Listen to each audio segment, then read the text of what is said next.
Sir ఇప్పుడు one of my friend so వాడి age 35 ఉంటది. సో వాళ్ళ డ్యాడీ కూడా 60 ఏజ్ ఉంది. రిటైర్మెంట్ అయ్యారు. అయినా గానీ వీళ్ళిద్దరు వర్క్ చేస్తున్నారు. అయినా డబ్బులు సరిపోవట్లేదు. సో అలాంటి సిట్యుయేషన్స్ ఎందుకొచ్చినాయంటారు?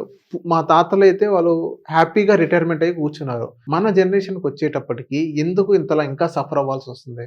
సో ఈ పాయింట్‌లో నేను చాలా సార్లు కొద్దిగా కాంట్రోవర్షియల్ డైలాగ్సే చెప్పాను. అంటే నెక్స్ట్ ఇండియాస్ బిగ్గెస్ట్ రిసెషన్ అని అంటే అది రిటైర్మెంట్‌గా అయ్యే అవకాశం ఉంది. That okay. Will be a biggest problem in India. చాలా మంది లైఫ్స్‌ని చూస్తున్నప్పుడు నా దగ్గర ఉండే వచ్చి కలిసి మ్యూచువల్ ఫండ్స్ కోసం వచ్చేటువంటి క్లయింట్స్‌ని మీట్ అవుతున్నప్పుడు వాళ్ళ ఫైనాన్షియల్స్ వింటున్నప్పుడు ఐ అండర్స్టూడ్. ఓకే, ఇప్పుడు సహజంగా ఏంటి గోల్ ఓరియంటెడ్ ఇన్వెస్టింగ్స్ ప్లాన్ చేసుకుంటాం రిటైర్మెంట్ అని, పిల్లల ఎడ్యుకేషన్ వాటిని ప్లాన్ చేస్తున్నప్పుడు ఐ అండర్స్టూడ్ రిటైర్మెంట్కి అసలు కార్పస్లు బిల్డ్ చేయడం అంత ఈజీ ఏం కాదు అని.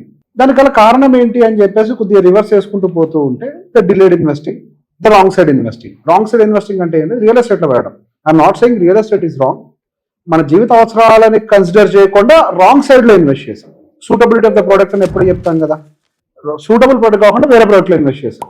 అదే రియల్ ఎస్టేట్ ఎందుకు రాంగ్ అవుతుంది? మరి మన తాతలు ముత్తాతలు వీళ్ళందరూ కూడా రియల్ ఎస్టేట్ భూమిని నమ్ముకునే కదా. భూమిని నమ్మినోడు ఎవరు మోసపోవడం అంటారు కదా. అవును. మరి ఆ భూమి మీద పెట్టుబడి పెట్టి వాళ్ళు ప్రశాంతంగా బతికారు. అసలు రిటైర్మెంట్ అనే కాన్సెప్ట్ ఇండియాలో లేదు. అసలు రిటైర్మెంట్ అనే పాయింట్ ఈ మధ్య సోషల్ మీడియాలో వినపడుతుంది. అసలు గతంలో రిటైర్మెంట్ అనే వర్డ్ ఎక్కడ ఉంది? అంటే గతంలో రిటైర్మెంట్ అంటే గవర్నమెంట్ ఎంప్లాయీస్ రిటైర్ అవుతారు. మెడికవర్ హాస్పిటల్స్ ఇప్పుడు ఫినాన్షియల్ డిస్ట్రిక్ట్ లో ఇండియాలోనే ఎత్తైన మరియు అడ్వాన్స్డ్ టెక్నాలజీతో మార్చి 12న తెలంగాణ ముఖ్యమంత్రి గౌరవశ్రీ రేవంత్ రెడ్డి గారిచే గొప్ప ప్రారంభోత్సవం. అదొకటే అంటే వాళ్ళ పదవికి పదవి విరమణ అంతే. అంతే. మనకు అంతకు మించి కూడా ఆ తెలియదు. రిటైర్మెంట్ తెలిసే తప్ప ఈ రిటైర్మెంట్ ఎవరికి ఇది తెలియదు. ఎవరికి తెలియదు. అసలు అవును. There is no discussion about retirement. 10 years back కూడా పెద్ద డిస్కషనే లేదు అసలు. ఇప్పుడు ఎందుకు అంత హాట్ టాపిక్ అవుతుంది అని అంటే let me tell you, because ఇందాక నేను చెప్పాను కదా, looking at so many people అది అవ్వట్లేదు. రిటైర్మెంట్ అవ్వరేమో, వీళ్ళు ఇబ్బంది పడతారేమో అన్న సిచ్యువేషన్స్ కనపడుతున్నాయి. ఎందుకు రియల్ ఎస్టేట్ లో పెట్టారు? మా తాతలందరూ రిటైర్ అయ్యారు కదా అని అంటే ఆ రోజుల్లో దోస్ డేస్ కుటుంబం అంతా ఒకటే పని చేసేది. ఇప్పుడు వాళ్ళు వ్యవసాయం చేసేవాళ్ళు అయితే కుటుంబం మొత్తం వ్యవసాయమే, కొడుకులు అందరూ, ఆడవాళ్ళు అందరూ వ్యవసాయం చేసేవాళ్ళు. లేదా కిరాణా కొట్టు ఉంటే ఫ్యామిలీ మొత్తం కిరాణా కొట్టు చూసుకునేది. బట్టల కొట్టున్న వాళ్ళు ఫ్యామిలీ మొత్తం బట్టల కొట్టు చూసుకునేవాళ్ళు.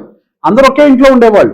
ఒకవేళ ఆ ఇంట్లో ఆ తండ్రి వయసు అయిపోయింది, రిటైర్మెంట్ లోకి వెళ్ళిపోతున్నాడు అంటే ఆయన పదవి విరమణ, ఇంకా నేను వర్క్ చేయలేను, అసలు ఆ సిచ్యువేషన్ ఉండేది కాదు. మంచం మీద నుంచి లేవలేకపోతే తప్ప వాళ్ళకి రిటైర్మెంట్ అనే కాన్సెప్ట్ ఉండేది కాదు ఆ రోజుల్లో. ఎందుకంటే ఉద్యోగాలు కాదు కదా, బై డిఫాల్ట్ గా వాళ్ళు వ్యవసాయం ఇస్ నథింగ్ బట్ బిజినెస్. పని చేసుకున్నంత కాలం పైసలు వస్తూనే ఉంటాయి, నథింగ్ బట్ బిజినెస్. ఒక నేను పని చేయలేని సిచ్యువేషన్ లో ఏంటి, పిల్లలు చూసుకునేవాళ్ళు, ఉమ్మడి కుటుంబాలు.